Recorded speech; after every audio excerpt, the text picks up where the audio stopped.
Hey guys, this is Dave with Gazaudio, and this is the COLORFLY CDA-M2. Of course, this is the follow-up to the M1, which was released, I believe, the last quarter of 2021, so it has been a while.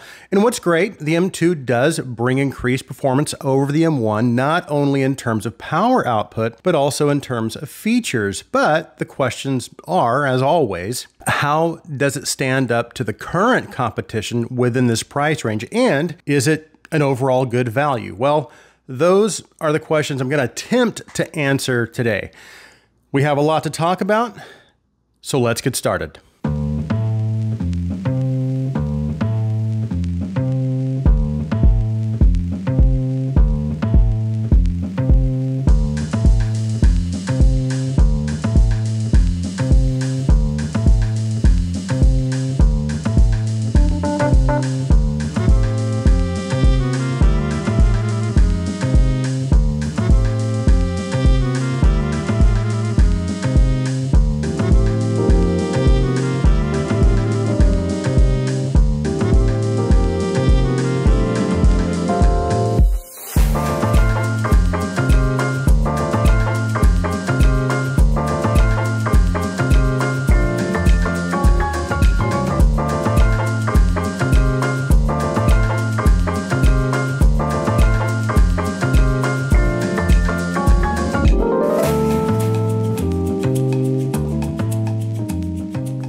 Included in the box is the CDA-M2. It also includes a ribbon-style Type-C to Type-C USB cable. I don't know if they're going to be offering a Lightning to Type-C option because as of the time of this recording, the CDA-M2 is actually still not available for purchase, only for pre-order. And I don't see that option on HiFiGo's website as of yet, but it does look like they're going to be offering a special purple edition that appears to be kind of a collaboration with DD Hi-Fi, and that option not only has the purple color instead of the gray color, but it also includes a matching DD Hi-Fi upgraded USB cable as well. So that is kind of cool. As far as the specifications and design, the CDA-M2 uses dual CS43198 DAC chips, which is a very commonly used DAC chip. It's the same chip used in the recently reviewed Snowy Night, the Moonriver 2 Ti, KA5, Q11, the Yuki, and several others. So it is, again, it's used in a lot of different DACs, and I think we're going to see a lot more of that in 2024. As for the power output, it gives you 125 milliwatts at 32 ohms out of the 3.5 single-ended output, and 250 milliwatts at 32 ohms out of the 4.4 balanced output, which is an increase of 25 milliwatts out of the 3.5 and a 50 milliwatt increase out of the 4.4 over the original M1. So that's the power output, but it also offers 2 volts RMS of level output out of the 3.5 and 4 volts RMS level output out of the 4.4, which is the same as the original M1, but it is very good and it will come in handy if you are planning on pairing it with some other full-size headphones instead of IEMs. It can decode up to 32-bit PCM and DSD256. It also has 2 gain modes, high and low, and it offers 5 different filter options, which are accessible by long pressing the small button next to the volume rocker, and then you can switch between the gain and filter modes using the volume rocker. And that brings us to the outside of the device. On the top, we have a Type-C input. On the bottom, a 3.5 single-ended and 4.4 balanced output. On the side, again, is a physical volume rocker and a menu selection button. And then we have a small display on the face of the device. The housing itself is made out of aluminum, and of course, there is that small little section on the face that's made of glass, but it does still feel quite robust overall. And while I haven't had the device very long up to this point, it has held up fairly well with regular use. It's also pretty small and pretty light as well. And while it does have a couple of sharp corners, most of the edges are rounded, so it didn't really ever get to the point of becoming irritating whenever I had it in my pocket. Now, going back to the volume control, it has a 100-step volume control, and it's done at the hardware level. So volume changes are made on the device and do not alter the volume of your PC or mobile phone. And it also has a volume memory feature, so it remembers the previously set volume level, which it is pretty common to see that feature on a lot of the newer devices, but it's still a nice feature to have nonetheless. Now, it also seemed to run pretty well as far as its power efficiency, because I really didn't have any issues with excess battery drain. It seemed to be about as efficient as the Snowy Night, Moonriver 2 Ti, and the M3 Mark II, which are all very good. So in general, I do feel like they did do a pretty good job, in my opinion, as far as the build, the design, the features, and the specifications. Although these are, again, pretty common features at the $150 price point. Okay, let's move on to the sound.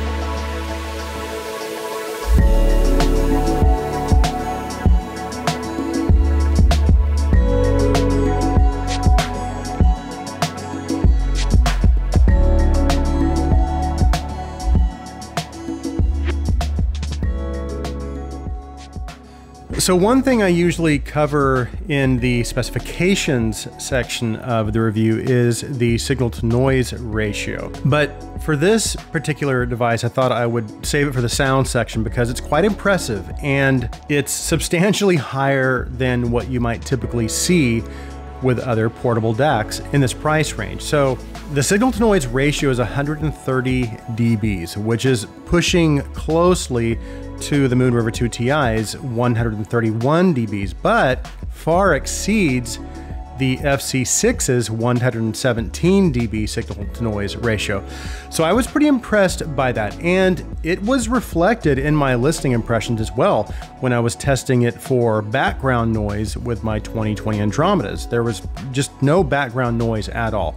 So that's pretty cool. Now, as far as its overall sound presentation, it is basically linear, but unlike some of the other more recent USB DACs I've reviewed, it does lean a little more towards the analytical side as opposed to the warm or musical side. So its presentation is going to be a little more resolving. It's going to offer really nice amounts of detail. It's also going to have a little more of an open or wide presentation. Now, even though I do consider it to be more analytical, I would not consider it to be outright cold or overly analytical. It's kind of sitting pretty close to right in the middle of being musical and analytical. So its overall tonality is linear from the bass all the way into the treble. It does a pretty good job at keeping things neutral and fairly natural as far as its tonality.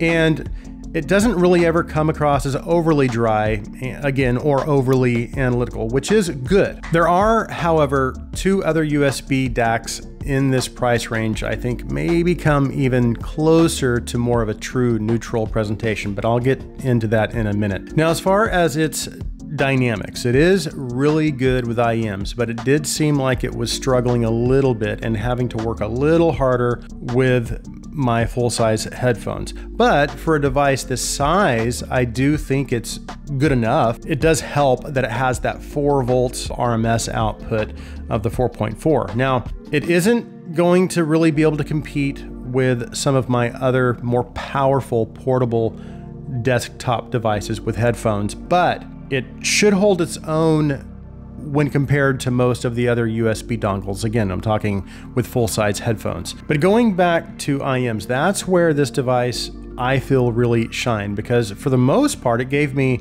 almost everything that I look for in a dongle style USB DAC. It's linear, it's transparent. We know it has good amounts of detail levels and pretty decent dynamics with IEMs.